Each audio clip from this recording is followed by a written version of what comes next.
between 1992 and 1995, Bosnia was at war, and this country was synonymous with death, with displacement, with destruction. You can see the building around me burnt out and shelled. But if you come over here, you'll see a different side to this country. This is the capital, incredible views and an amazing city down there. Welcome to Sarajevo.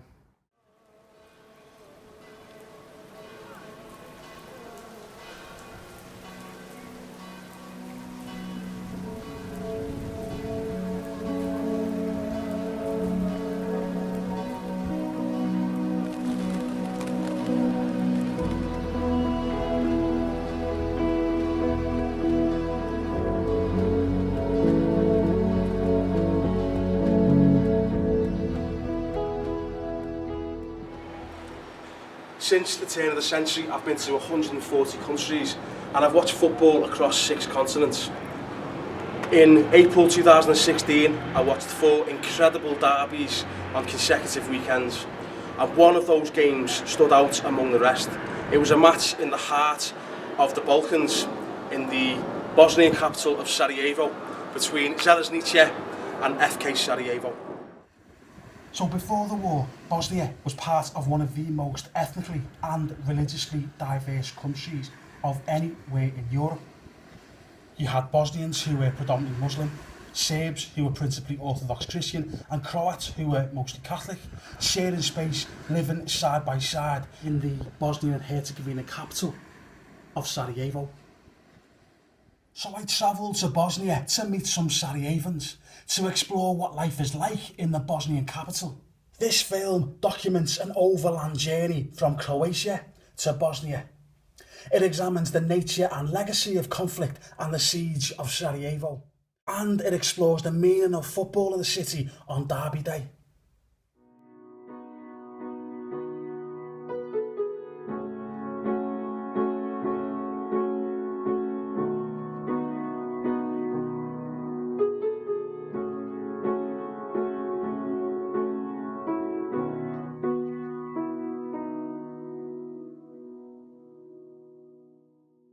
For a European capital, Sarajevo is not a particularly easy city to access.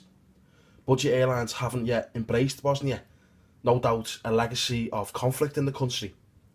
So I flew to northeastern Croatia and travelled overland from Osijek to the Serbian border and then to Bosnia, heading south to Sarajevo, passing through some significant sites from the Yugoslav wars.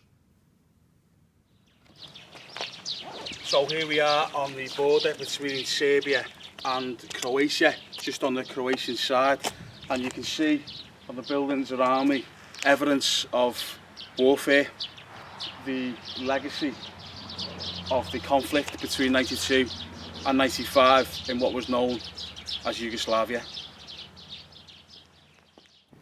So we're currently on a bridge over the Danube in no man's land between Croatia and Serbia. We weren't allowed to pass with the car into Serbia from Croatia because we didn't have a green card, so we are walking the 2 kilometres across no man's land. So we've just crossed the border into Serbia. When we got to the border guard said to us, whatever you do, you can't film me, no photos. Probably quite relieved that there was no cameras, no CCTV on the bridge. But we are in Serbia, and they even give the old passport a stamp.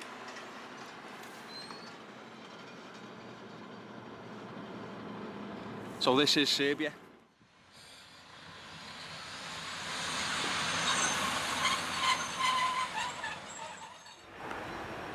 So as you can see behind me, evidence of conflict. During the 1990s, Vukovar, this border town on the Croat-Serbian border, was one of the epicentres of violence, and one of the disagreements in the breakup of the Yugoslavia was about where the borders should be drawn up of these newly independent states.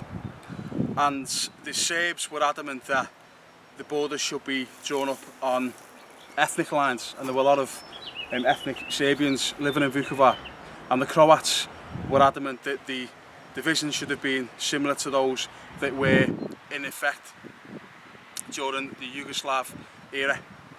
So This place became a symbol of the conflict, and it's 2016, and look at the evidence still in place of the conflict. Most of these Croatian border towns bear the scars of conflict, whether it's Vukovar or Nustar or Vinkovci. And street art in these places often represents symbols of national identities, usually interwoven with religion, remembering victims and the sacrifice of martyrs, the brutality of conflict. And football graffiti usually sits in the midst of these war memorials, evidence of what matters to the people, and that civic loyalties are layered over national rivalries.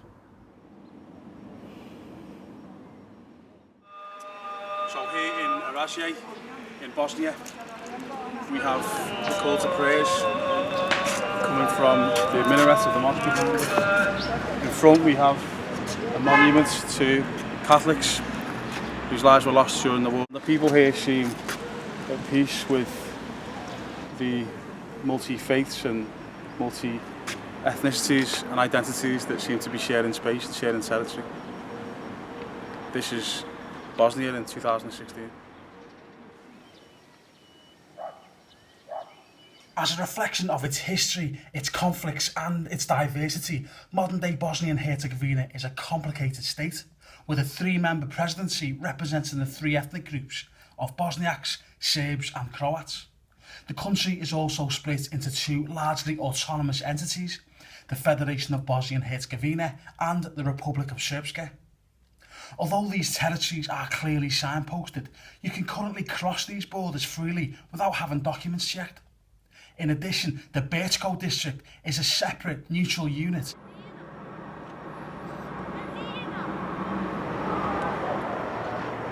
So we are on the outskirts of Brčko in the Republic of Srpska, on the top of the stand of a half-built football ground, which is the most dangerous ground I think I've ever seen. It just drops off from this top tier.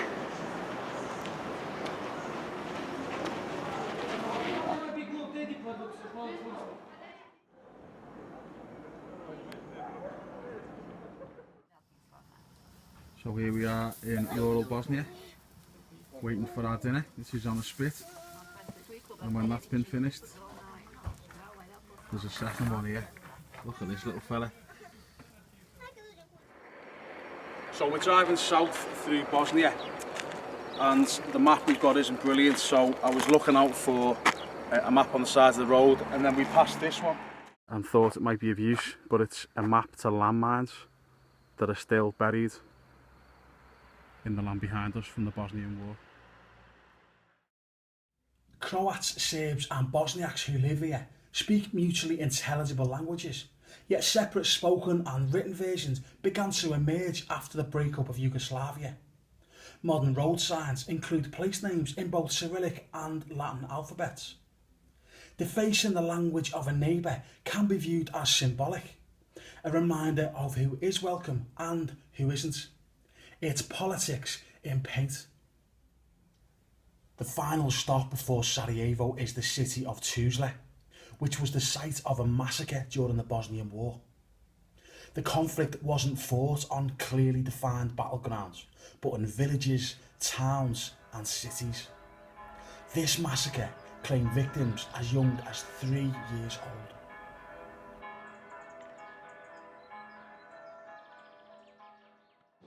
So we are at the stadium of FK Slobodna, one of the Bosnian sides in the city of Tuzla. But we're really here for the derby in Sarajevo. Tomorrow, the two biggest clubs in the Bosnian League come together for one of the best derbies on the Balkans and anywhere in Europe. And I can't wait. From whichever direction you travel, any overland journey to Sarajevo, particularly one that crosses borders from neighbouring countries, is one you're never likely to forget.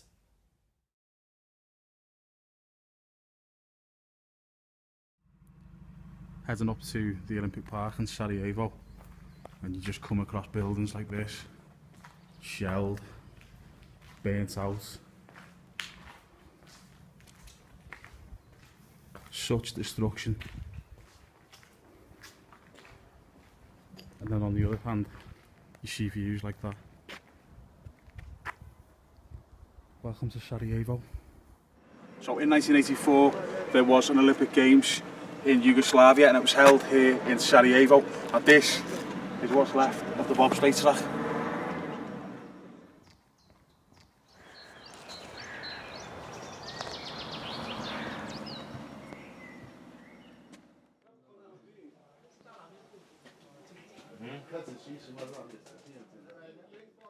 So I'm with Skander, who's a Bosnian, and we are in Sarajevo, and Skander's taking me through some of the history of what happened in the city and in the wider kind of political context through the war. You hear terms like genocide and massacre.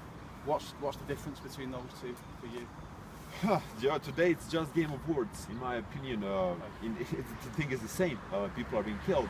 The idea of this ethnic cleansing was to completely ethnically clean one part of one group, to move them out of these areas, and that is something what is referred to as a genocide, while the massacre is something believed to be on a smaller scale. So I've been to various parts of what was Yugoslavia, and when you're in Serbia or in Croatia or in Bosnia, they have kind of different versions of the same kind of stories. Sometimes they use phrases like liberation, sometimes it was more about ethnic cleansing. Yes. So what do you think was in essence, the cause of the conflict here? The cause of the conflict today is one of the most important questions, and today us who even live in this country, in Bosnia, can hardly even understand why the war broke out. Today the idea was a Serbian pretension over the idea of greater Yugoslavia. Serbian leadership, Milosevic and faces like his followers, his ideologists, when the Bosnians want to break away from Yugoslavia, they basically thought the only way to stop independence of this country, to stop the Bosnian separation from Yugoslavia, was military way. And in their perception it was like that. In our perception it was to defend our country, to defend our lives. So how to say, in the end, what happens today is you have two different stories. For Serbs, they would say that they wanted to protect Yugoslavia, they wanted basically to keep Yugoslavia as one. For us, we would say we did not want to live in this greater Serbia, which is a Serbian-dominated country. If you travel in different parts of Yugoslavia, you can pretty much hear different interpretations of the same thing. This is the tunnel, this is the airport behind us. So we are standing now on this side of the airport itself. So you can see behind the mountain is what we used to refer to the pre-Bosnian territory. So that is one part of the Bosnia which we controlled, and this is the rest of the city. So when the war broke out, the major focus I told the Serbs had was to surround the city, including the airport itself. They did that very easily in the beginning days of the airport. So they thought if they connect with this, they closed Sarajevo like this, they split up the city like that, connecting with the soldiers in the barracks over here, taking over both different sides of the city one by one. If they managed to split up Sarajevo, this part of the city, which was the most inhabited part, wouldn't make it in time of the war, because you would have no access to the UN, from the UN supplies, no tunnel supplies getting into the city. So that's why I said the greatest battle of defense of Sarajevo in the time of the war was actually on the river over here. So once they couldn't get into the city, from that moment there would be bombing, and then from May 1992 there were severe bombings on Sarajevo. Per day on average you would have some 330 bombs. The largest number of bombs which was hitting the city in time of the war was like 3,700 bombs in July 1993, because they were constantly trying to take over some parts around the city, and we were constantly trying to defend ourselves, and they couldn't make it. Whole this road, actually, we would call it Sniper Alley, because from any of these positions you could be seen and targeted. But the most dangerous part of the Sniper Alley is around here. So anybody in time of the war who was trying to move from the old town city center to these lower parts of the city, when you're on the crossroads, like this one here, this one here, this one here, sniper can reach you. So many people in Sarajevo have been killed by snipers, and that is why we call this a Sniper Alley. So the famous Sniper Alley in Sarajevo, on the right side, yellow building is Hotel Holiday Inn. That was only officially working hotel in Sarajevo during the war. All the journalists would come to Sarajevo, would be staying in that hotel pretty much, and it was like under protection of the UN and would be spared of destruction, most of it. But the moment you're outside here, nobody can guarantee you. So sniper fire, any of these crossroads you were trying to cross, you could easily die, just like that. the right side here, very soon you can see a green market, and on the far right end of the market you can see there is a glass-made wall on the right further there with the red color. That's the list of names of people who are killed on this market. 67 people died here by the bomb explosion. And this yellow building on the left is another market inside, it's like meat market. I see this red stain on the ground here and this kind of white panel. This is a reminder that the bomb exploded there. It's called Sarajevo, and in front of this building mortar came and killed 43 people waiting in line for food at the time. In June 1992, United Nations took over this airport, and once UN took over the airport, it enabled us somehow to connect, I told you, this free Bosnian territory with the rest of the city. This is like a 2-kilometer run, but the most dangerous part is this runway across which you have to run, some like 400-450 meters, and the Serbian sniper is shooting at you. So people run from the city to get to this side, to the free Bosnian territory in the village of Hrasnica or on mountain of Igman, get the food, and then wait for proper time and run back. And I told you some 800 people roughly are killed on the runway itself until we dig a tunnel.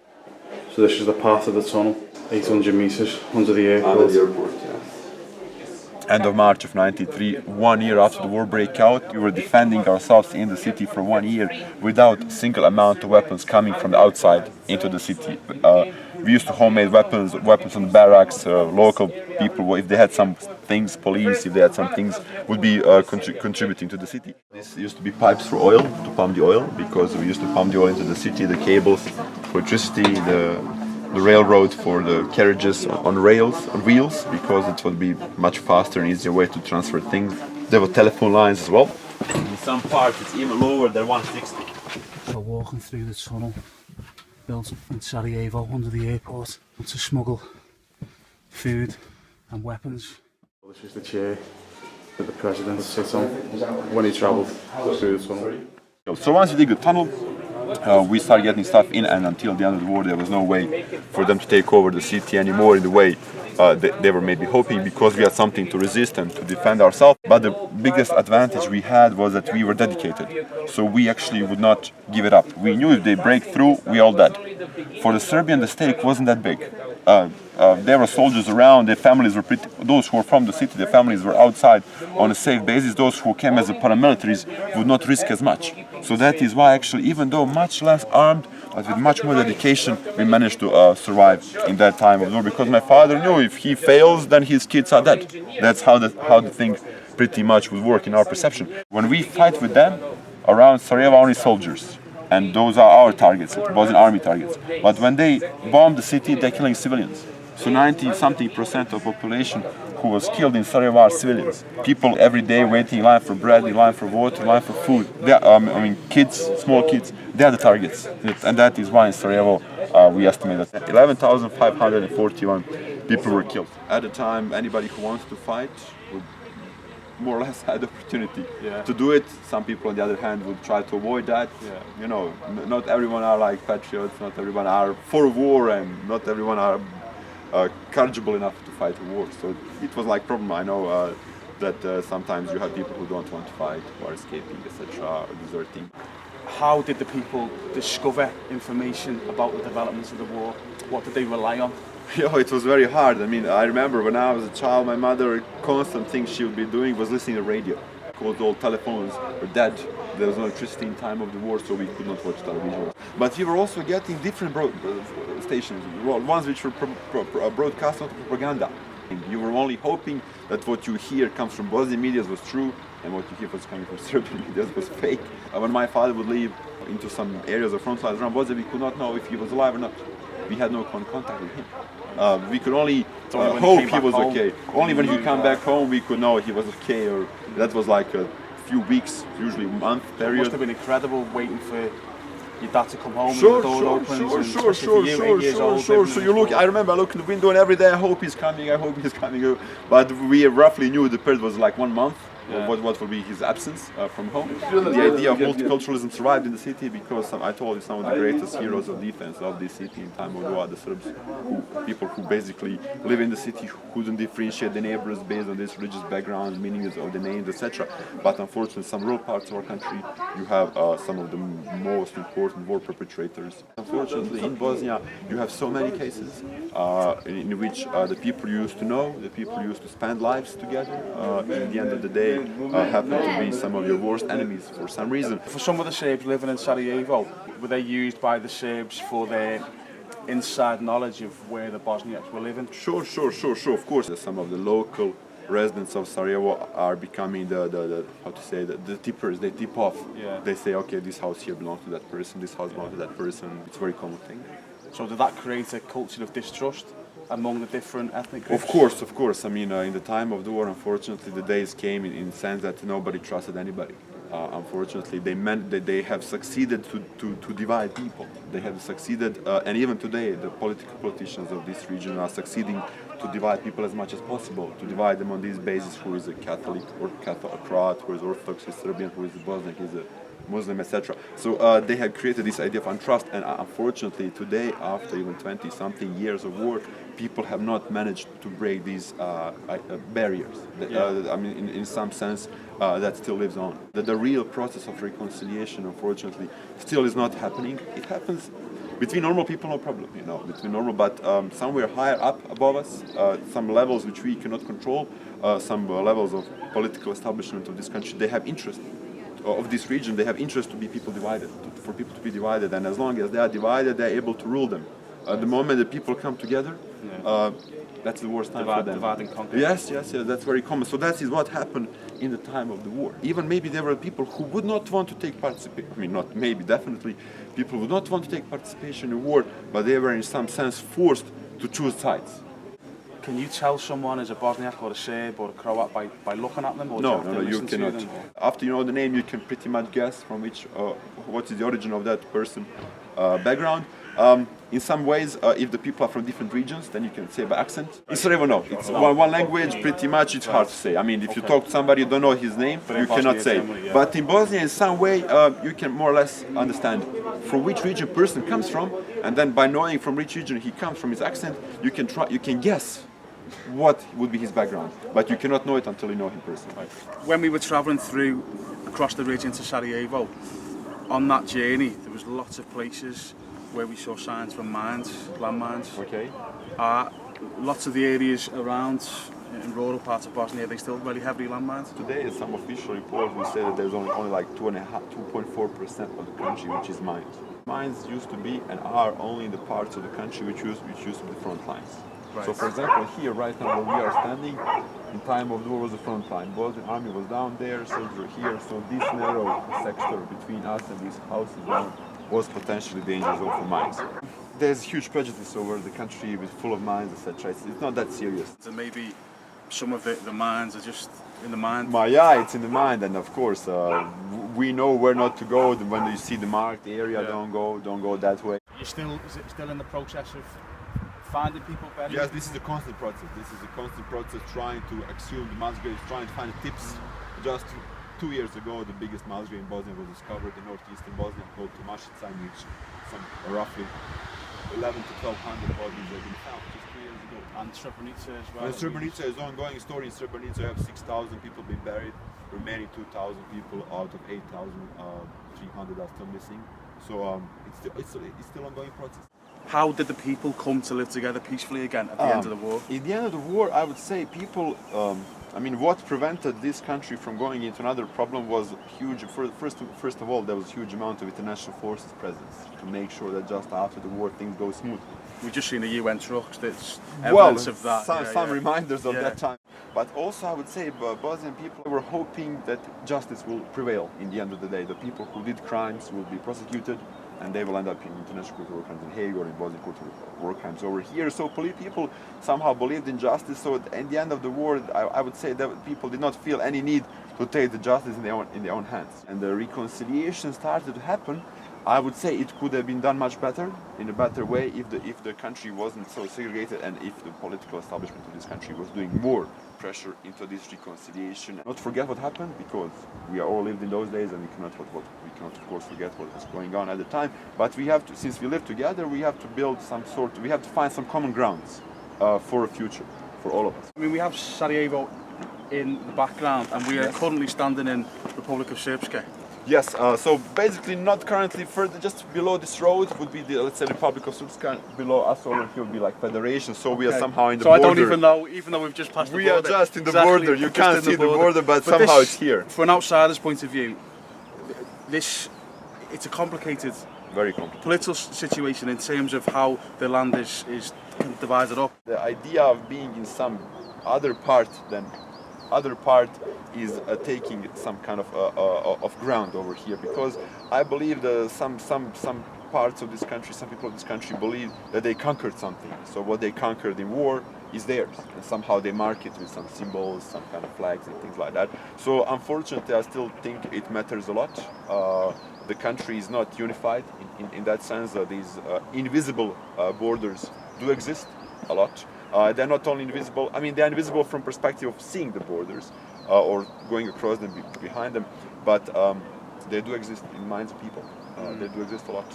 And do you think Serbs who live in the Republic of Srpska in Bosnia, do you think they kind of harbour ideas about perhaps becoming an independent state or becoming a part of Serbia? Of course. I mean, you can every day see these kind of tendencies in a way that I would say, I mean, leadership of Republic of Srpska, the political leadership, they mention all the time referendums. I think the general idea still exists, that maybe one day this Republic of Srpska thing will be independent. Or that exists, but it's been story so many years in the past. Yeah. So somehow it faded. The kind of seriousness of this thing faded out. I'm sure that people on the other side would hardly agree to that. So from that perspective, I can't say what will happen in future, because. I mean, there is, I think here still, even the war ended, there is a peace, there is one line, and after you go behind that line, I don't know what will happen. Who knows? You cannot guarantee there will ever be a war in Bosnia again. Yeah. People are strange here. I mean, this kind of tourism is war tourism. What do you think about people coming to the country for this kind of dark tourism? Any tour we do, I don't know, adventure to hiking, rafting, mountain biking, or cultural tourism is always some part of it is related to the war. Yeah. People want to know because they remember it. They now know they want to know what happened. They ask me about my personal experiences. It helps to break a prejudice because they come for war, no problem, but they get to know the other side as well. Yeah. So when they go back home, they can tell the other side too. I've been to Bosnia a number of times over different years, and I've seen this city change beyond recognition. When I first landed in Sarajevo 12 years ago, buildings were shelled all around it. It kind of felt the war was just finished. There's unbelievable changes since. So for Europeans, they quite often see Bosnia through the lens of conflict until they come here. Yes. And when you come to Bosnia today, I think you get a different sense of Bosnian people, of multiculturalism, perhaps multinationalism living in Sarajevo.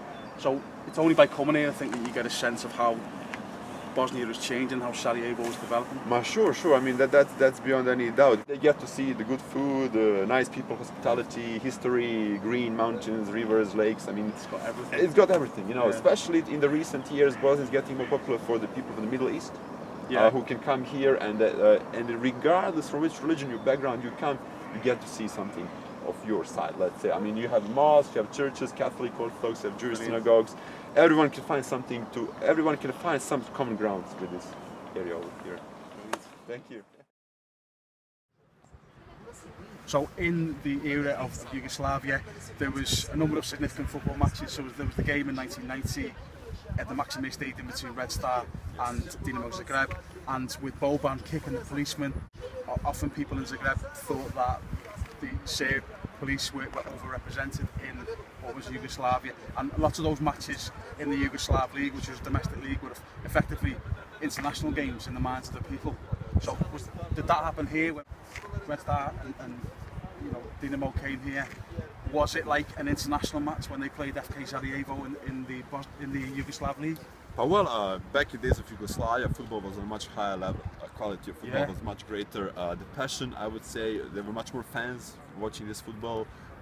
So back in that time when the Red Star comes, Partizan, Dinamo, Hajduk, when they would come here, it was a very important match. I wouldn't say it was a match which would require so much police attention, because the match you mentioned, Zagreb, Red Star over there in Dinamo, it was the trigger of breakup of Yugoslavia. So that pretty much match at the time was already reflecting what the political situation was in the country. But in years before, it was a holiday. For people, when the big clubs come, like those big four, as we used to call them here, it would be a big thing. Željezničar and Sarajevo are equally fought on the high level of the table very often. Even our clubs used to win Yugoslavian championship. But the fan groups from those big four, as you say, those hooligans became involved in the conflict, didn't they? But for sure. But did that not happen with the fan groups in Bosnia? I wouldn't say to a big extent. And what about your home stadium then? Because the place it was in, tell us a little bit about what happened. Okay, my home stadium is called Grbavica. It's a home stadium of FK Željezničar, and by unfortunate accident, the front line during the war was actually where the stadium is. In fact, during the war, the stadium was the front line, meaning it was a minefield. The football pitch was the minefield. The stadium was burnt to the ground pretty much and almost disappeared itself. And several years later, the local authorities and Željezničar management and fans, they helped to reconstruct the club, to clean the minefields and make the terrain accessible for players to play. And until today, that is like a temple of football over here, and we like the stadium a lot. Tell us about what's written currently across the shirt then. Of course. So in the recent years, Željezničar has acquired new management in the club.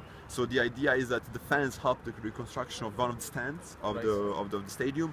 So a few weeks earlier, there was this action to acquire, to gather the money. And the idea is that fans pay the money as much as anybody can, and as a gratitude in exchange, the club came to idea to wear the ad, which actually is ad for the fans, which says mi smo Želja, Želja je naš. It means Želja belongs to us, we belong to Želja. So maybe this is one of the first club in the world whose main sponsor are the fans, not some brands or some rich people. It's actually the fans.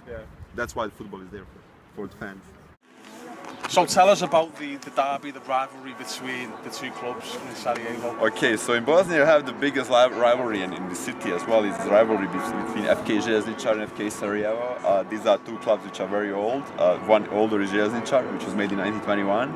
The club is founded by the rail workers, the people from the low class so at the time. Working class club. Yeah, it's working class. Correct. That's correct word. And working class club. But Sarajevo was founded in the name we know it today in 1945. So that is a club which was founded by the city authorities after the creation of Yugoslavia. So it is the idea that some higher class people needed to have a club for themselves. So they created Torpedo. Initially, that club at the time was called Torpedo, later renamed into FK Sarajevo. But we like to say, us Željezničar fans, maniacs, we like to say the rivalry between Sarajevo and Željezničar is like being fan of Sarajevo is a geographical thing, because you're born in Sarajevo, okay, that's your club. But being fan of Željezničar is like a philosophical thing. You find idea of Željezničar close to your heart. You don't have to be from Sarajevo to love this club. So that's the main idea. Philosophy versus geography. So when the fans meet, the two teams meet as they're going to win the derby, what kind of things do we see? Is there pyrotechnics? Is there problems with the police? Do they fight each other? Here, our thing is that we never fight. There is never police. In the years before, especially the older generation, people say that was never a problem, because here even family can be rivalry fans. You know, father and son, two brothers. So you don't expect them to fight. So here is more about teasing and making other jokes over the other side when he loses or wins. So we've come here to one of the main fan clubs in Sarajevo before the derby, and we're going to meet some of the fans, see what it's like for them pre-match. So let's go in.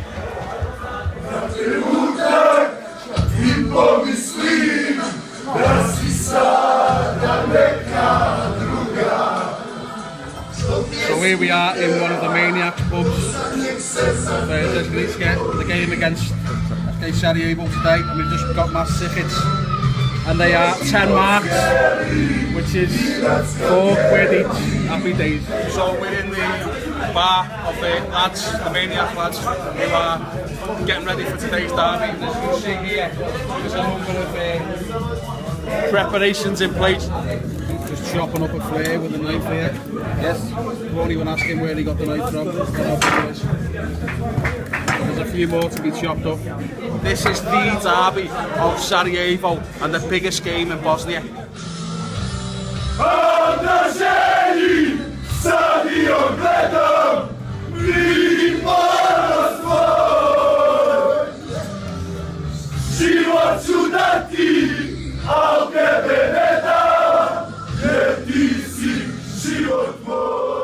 do you get away with taking all the pyro into the stadium? Do you hide it in your shelf or what? We have our ways. And do the police stop you? Is there a problem with the police and the fans? You have to pay around 250 euros to be fined you, and they can put you in court. Depends on the police. Good or bad. And what are you expecting for today's game? Victory. Victory, of course, yeah. Don't know. And how many fans will we take to escape the game today? Between 6,000 and 7,000. 7,000 anyway. That's amazing. This is our town. Support of a smaller club in Sarajevo. They call it The little club. Let's just see Smaller that badge. club. Let's just see the badge. It's our. It's a Lemon, cigarettes. Lemon, Cigarettes a day. They sponsor it. So this is the derby. Yeah. Is it friendly? Yes. Yeah. Ah, look at that brotherly love, eh? Okay, it's okay. This guy goes everywhere with your club, yeah? Yeah, and usually this guy don't miss any game, you know. Whatever we're playing, you know, is coming with us stuff by the cars. Yeah, he trucks, thumbs a lift, yeah, hitchhiker. yeah, he lives 250 kilometers from Sarajevo, but he is here every fucking game. The different identities from Sarajevo. Yeah, because we are not looking either the Christians, either the Muslims, either the Jews. We don't give a fuck. You just Sarajevo. You have many clubs, you know, like Catholic clubs, Muslim clubs, we're not like that. Yeah. No, we're just looking for the blue color. That's all. Especially on derby day. Yeah, especially. We defend our town. We are here. Usually in Sarajevo is a city like that. Yeah. Don't make a trouble here. Yeah. Don't look for the trouble. Stay and enjoy Sarajevo. Yeah. So this is the walk to the match with the Maniacs group, waiting for the derby. 2 days ago in Serbia, they made, you know, they arranged a fight, and one guy is already dead, and for the other guy, Got stabbed in the heart, right? they still know he's gonna survive or not. But You were brought up in the war, basically, weren't you? I was 9 years old. Yeah. Before 1983, and I was 9 years old. Started, you know, it's finished by the end of 1995. So I was almost old during the war, you know. And everything I saw and it's happened. I sometimes try to forget, but and if you want, you cannot forget Yeah. what's happened, you know.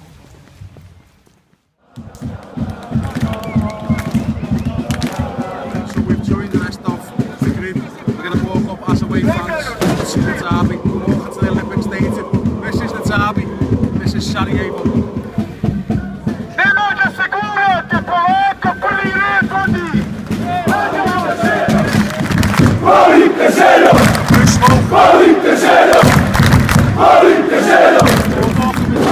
Onto the ground, try not to fall over as we're being filmed. This is the away end, going to enemy territory.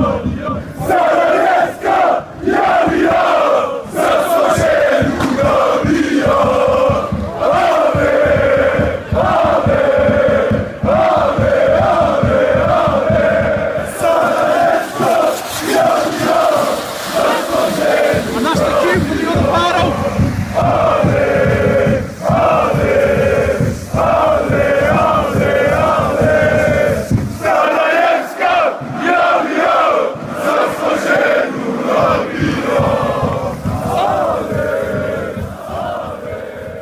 On the stadium on a halftime. You know, during the 15 minutes of break, we went to the center with the best man, bride, you know, and get married in the stadium.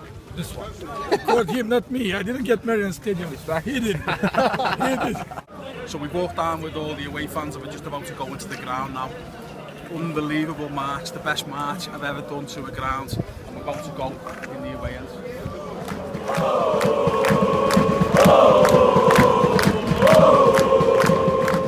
So we're waiting for the derby to start. We're one of about 6,000 in the away end. looks like it's going to be a decent atmosphere. But most today was about the World Cup. That was the best march I've ever seen before any football game. 6,000 walking up as away fans, Paro singing, firecrackers, it had absolutely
everything. Send off, flares, kick-offs with the referee.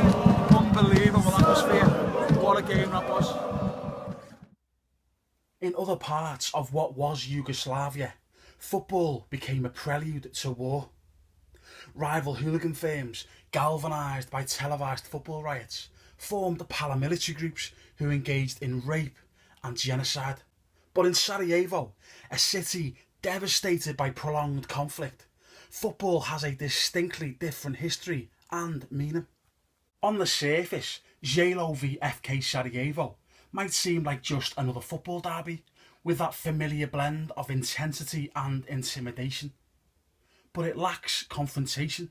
The absence of violence and any real hostility between fans set this derby apart.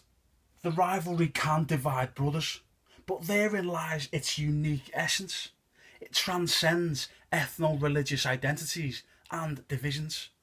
If your city is besieged and your home stadium becomes a frontline, the hallowed turf a minefield, a football club which survives and thrives with its unique, organic multiculturalism intact, inevitably comes to symbolise civic unity. The people's investment in the redevelopment of the stadium reinforces the place of the Želo community in the city and in the imagination. And yet, in a land with deep divisions and visible scars, where mass graves of massacred people remain undiscovered, it will take more than football to heal wounds, reconcile the people and build lasting unity in Bosnia and beyond. Is there a time for keeping your distance? A time to turn your eyes away? Is there a time for keeping your head down? For getting on with the day? Is there a time